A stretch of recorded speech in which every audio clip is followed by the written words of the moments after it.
क्या आपने कभी रात को बिस्तर के किनारे बैठकर अंधेरे में घूरते हुए खुद से ये सवाल किया है, कल मैं कैसे जीऊंगा?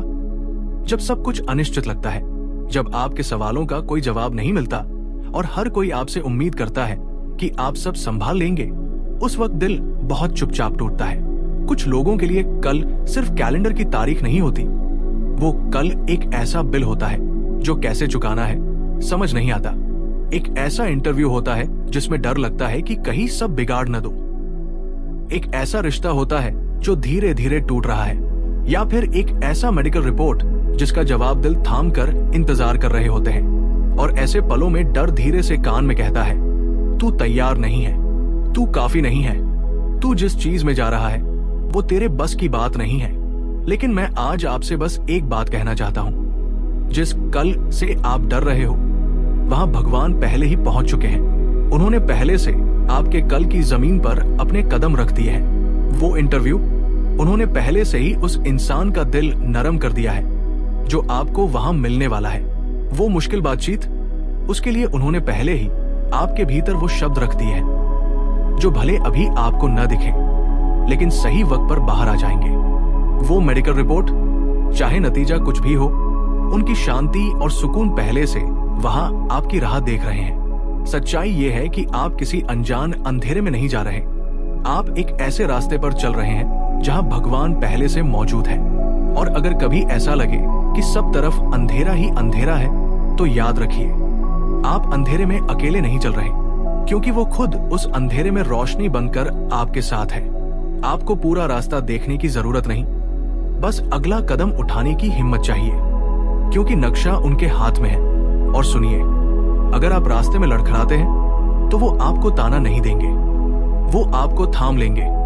अगर आप भटक जाते हैं तो उनकी आवाज आपको घर बुलाती है, जैसे कोई ममता से भरा पिता अपने खोए हुए बच्चे को पुकारता है। आप अकेले नहीं हैं, आपको कोई रास्ता दिखा रहा है। लेकिन जिंदगी में कभी कभी हम ये भूल जाते हैं, हमारे आसपास कई लोग होते हैं जो भगवान की आवाज को पहचानते ही नहीं। वो पूछते हैं, अगर वो है तो दिखते क्यों नहीं, कुछ करके दिखाते क्यों नहीं? और ऐसे सवालों में फंसकर हम खुद भी चुप हो जाते हैं, डरने लगते हैं, अपनी आस्था को छुपा लेते हैं। लेकिन दिल के किसी कोने में हम जानते हैं, हमने उन्हें महसूस किया है। वो पल जब दिल टूट रहा था और पता नहीं कहां से एक सुकून आ गया। वो छोटी सी प्रार्थना जो सुन ली गई, वो किसी भीड़ में मिले प्यार का एक संकेत, वो सब उनका ही तो था। और आप जानते हैं, इसलिए कभी मत सोचिए कि आपकी कहानी छोटी है या कमजोर है। जब आपने टूटते हुए भी खुद को थामा, वही आपकी गवाही है। जब आपने घबराहट में भी प्रार्थना चुनी, वही आपकी कहानी है। जब आपने डिप्रेशन के कहने पर भी बिस्तर से उठने की हिम्मत दिखाई, वही गवाही है। जब आप उस जगह से बोलते हैं जहां दर्द भी है और विश्वास भी, तो आपकी बातें सिर्फ कानों तक नहीं जाती, वो दिलों में उतरती है। याद रखिए, मूसा को भी लगा था कि वो बोलने में अच्छा नहीं है, लेकिन वही भगवान ने फिरौन के सामने खड़ा किया। दाऊद को सबने अनदेखा किया, लेकिन वही राजा बना। अगर आपको लगता है कि आप काबिल नहीं, तो समझ लीजिए कि आप बिल्कुल उसी जगह हैं जहां से भगवान आपको इस्तेमाल कर सकते हैं। उन्हें आपकी परफेक्शन नहीं चाहिए, उन्हें बस आपकी हाजिरी चाहिए। आप अगर तैयार हैं, तो वो सक्षम है। आप अगर सच्चे दिल से बोलेंगे, तो वो आपकी आवाज को दूर तक पहुंचा देंगे। आप सोच सकते हैं, मैं तो बस एक आम इंसान हूं, और वही बात सही है।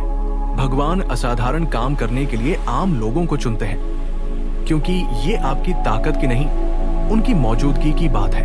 अब एक और बात जो हम अक्सर भूल जाते हैं, आपका शरीर, आपका मन, आपका दिल, ये भी बहुत जरूरी है। आज की दुनिया में हमें थक जाना ही कामयाबी का पैमाना बना दिया गया है। अगर आप थके नहीं हो, तो शायद आप मेहनत नहीं कर रहे, ऐसा कहा जाता है। लेकिन भगवान का तरीका ये नहीं है। आप सिर्फ उनके लिए काम करने वाले नहीं हैं, आप उनके बच्चे हैं। जैसे कोई प्यार करने वाला पिता अपने बच्चे को थका हुआ नहीं देख सकता, वैसे ही भगवान भी नहीं चाहते कि आप खाली हो जाएं। आराम करना कमजोरी नहीं है, जरूरत है। खुद यीशु, जो खुद भगवान का पुत्र था, भीड़ से दूर जाकर प्रार्थना करता था, शांति पाता था, खुद को फिर से मजबूत करता था। तो फिर हम क्यों सोचते हैं कि हमें रुकने का हक नहीं?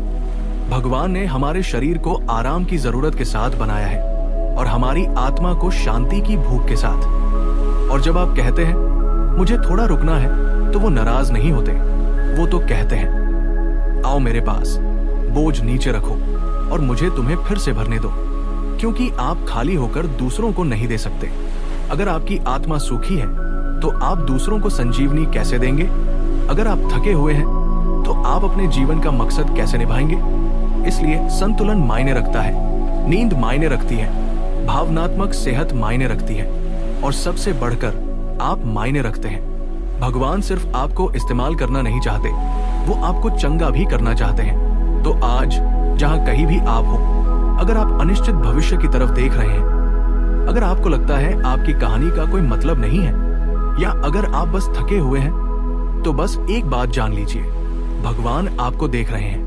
वो पहले से आपके कल में है, वो आपको पुकार रहे हैं सच्चाई से बोलने के लिए, और वो चाहते हैं कि आप खुद का ख्याल रखें, स्वार्थ से नहीं, बल्कि इसलिए ताकि आप लंबी यात्रा में मजबूती से खड़े रह सकें। लेकिन जान लीजिए, छोड़ने के बाद अक्सर एक चुप्पी आती है, और वो चुप्पी डरावनी होती है, क्योंकि जहां पहले आप लड़ते थे, भागते थे, कुछ करते थे, अब वहां शांति है और लगता है जैसे भगवान भी खामोश हो गए।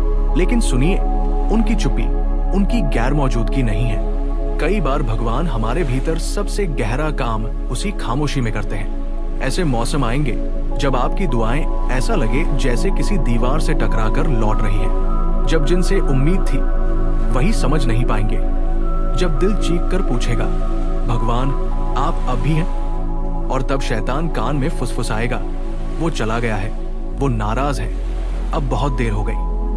लेकिन सच्चाई ये है, भगवान कभी भी उतने करीब नहीं होते जितने अपनी चुप्पी में। जैसे एक शिक्षक टेस्ट के वक्त शांत रहता है, वो पास ही होता है, ध्यान से देख रहा होता है कि आप आगे बढ़े। चुप्पी में ही जड़ें गहरी होती है, चुप्पी में ही किरदार बनता है। जब सब अच्छा चल रहा हो तब पूजा करना आसान है, लेकिन जब आंसुओं के साथ आप उन्हें धन्यवाद दें, जब कोई ताली ना हो और फिर भी आप सच्चे बने रहें, वही होती है सच्ची आराधना। उस खामोशी को बर्बाद मत कीजिए, उसे अपनी ताकत बनाइए, उसे अपने अंदर भगवान को सुनने का नया तरीका बनने दीजिए। न सिर्फ चमत्कारों में, बल्कि उस गहराई में जो शांति में छुपी होती है। और चंगा होना भूल जाना नहीं होता। इसका मतलब ये नहीं कि कुछ हुआ ही नहीं, इसका मतलब होता है अब जब आप उस घाव को देखते हैं तो वो आपको नहीं चलाता। अब वो निशान आपकी शर्म नहीं, आपकी कहानी बन जाते हैं। जो चीज कभी आपको तोड़ती थी वही अब किसी और को संवारती है। यही है मुक्ति, यही है वो भगवान। लेकिन उस चंगाई को पाने के लिए आपको वैसे ही आना होगा जैसे आप हैं। आपको खुद को पहले ठीक करने की जरूरत नहीं, आपको सही शब्दों की भी जरूरत नहीं।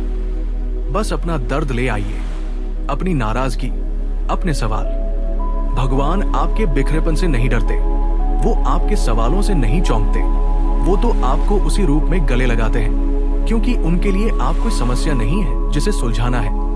आप एक आत्मा है जिसे प्यार देना है। और जब आप चंगे हो रहे होते हैं तो वो एक और काम करते हैं, वो आपको बताते हैं कि आप सच में कौन हैं। दुनिया क्या कहती है वो नहीं, आपकी गलतियां क्या कहती हैं वो नहीं। वो कहते हैं आप मेरे बच्चे हैं, देखे गए हैं, पहचाने गए हैं, चुने गए हैं। और जब आप इस पर यकीन करना शुरू करते हैं तो आपकी पूरी जिंदगी बदलने लगती है। आप अप्रूवल के लिए नहीं, आइडेंटिटी से जीने लगते हैं। वैलिडेशन के पीछे नहीं भागते, पर्पस में चलने लगते हैं। और जितना ज्यादा आप इस सच्चाई को मानते हैं, उतना ही आपका दिल उस परमात्मा की ओर खिंचता है जिसने आपको बनाया है। अब ये कोई जिम्मेदारी नहीं लगती, ये प्यार बन जाता है। क्योंकि सच्चाई ये है, आप भगवान के बिना एक चंगा, संतुलित, आत्मा केंद्रित जीवन नहीं जी सकते। जैसे सांस जरूरी है वैसे ही वो भी जरूरी है। प्रार्थना कोई रस्म नहीं है, वो रिश्ता है। वही हीलिंग चलती रहती है, वही पहचान मजबूत होती है, वही ताकत वापस आती है। जरूरी नहीं कि आपके पास सही शब्द हो, जरूरी यह है कि आप आए।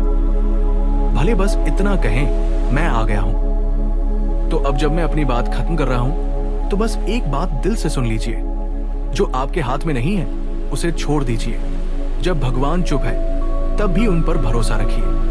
उन्हें अपने उन हिस्सों को छूने दीजिए जिन्हें आपने सबसे छिपा रखा है, और रोज उस शांत जगह लौटिए जहां उनकी मोहब्बत आपकी हर डर से ऊंची बोलती है, क्योंकि उसी पवित्र जगह में आपकी जिंदगी बदलती है। एकदम से नहीं, लेकिन हर दिन, हर सांस, हर पल, और वो काफी है।